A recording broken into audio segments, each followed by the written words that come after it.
ఇంకెన్నాళ్ళు రెంటింట్లో ఉంటాం? సొంత ఇంటి కలను నెరవేర్చుకుందాం. Suman TV biggest property expo October 18th, 19th HSCC Novotel Hyderabad. ఇప్పుడే ఫ్రీ ఎంట్రీ కోసం కాల్ చేయండి. ఆంధ్రప్రదేశ్ రాజధాని అమరావతి పంట పండినట్టే కనిపిస్తుంది. 2.5 ఏళ్ళు అంటే మ్యాక్సిమం ఇంకో 2.5 ఏళ్లలో అమరావతిలో ఫస్ట్ ఫేజ్ సాకారం దిశగా అడుగులు వేస్తామని చెప్పి రాష్ట్ర ప్రభుత్వం చెప్తుంది. దానికి తగ్గట్టుగానే అన్ని పరిస్థితులు కలిసి వస్తున్నాయి. బహుశా ఇది డబుల్ ఇంజన్ సర్కార్ ఇస్తున్నటువంటి భరోసా కావచ్చేమో. ఎందుకంటే మలేషియన్ టీం స్పెషల్గా అమరావతిలో పర్యటిస్తుంది. దానికి సంబంధించినటువంటి దృశ్యాలు వచ్చింది.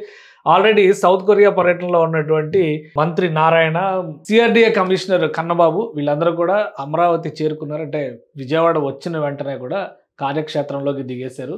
ఐఏఎస్ ఆఫీసర్స్ సంబంధించినటువంటి బిల్డింగ్స్ రెడీ అవుతున్నటువంటి తీరుని కమిషనర్ కన్నబాబు మలేషియన్ టీం మొత్తానికి కూడా ఎక్స్ప్లెయిన్ చేశారు. అమరావతిలో జరుగుతున్నటువంటి వివిధ రకాల అభివృద్ధి కార్యక్రమాలని కమిషనర్ ఎక్స్ప్లెయిన్ చేశారు. తర్వాత ఇదే మీటింగ్ మళ్ళీ మంత్రి నారాయణ గారితో కూడా జరిగింది. ఓవరాల్గా 8,000 కోట్ల రూపాయల నుంచి 10,000 కోట్ల రూపాయలని అమరావతిలో ఇన్వెస్ట్ చేయడానికి మలేషియన్ టీం రెడీ అయింది.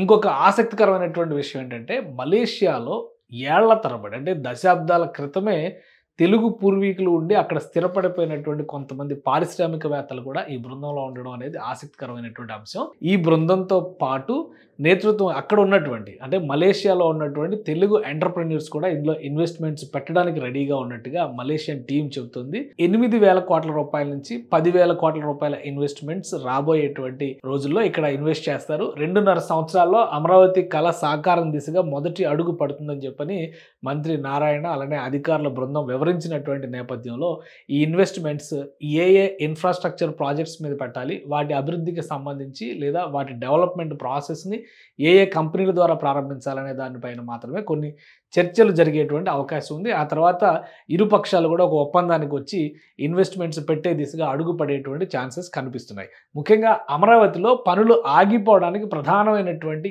సమస్య నిధుల కొరత కాకూడదనేటువంటి సంకల్పంతో అటు కేంద్ర ప్రభుత్వం కౌంటర్ గ్యారంటీ ఇస్తుంది, రాష్ట్ర ప్రభుత్వం ప్రత్యేక భరోసాతో గతంలో జరిగినటువంటి తప్పిదాలు రిపీట్ కాకుండా ఈసారి మరింత జాగ్రత్తతో అడుగులు వేయాలని చెప్పని భావిస్తుంది.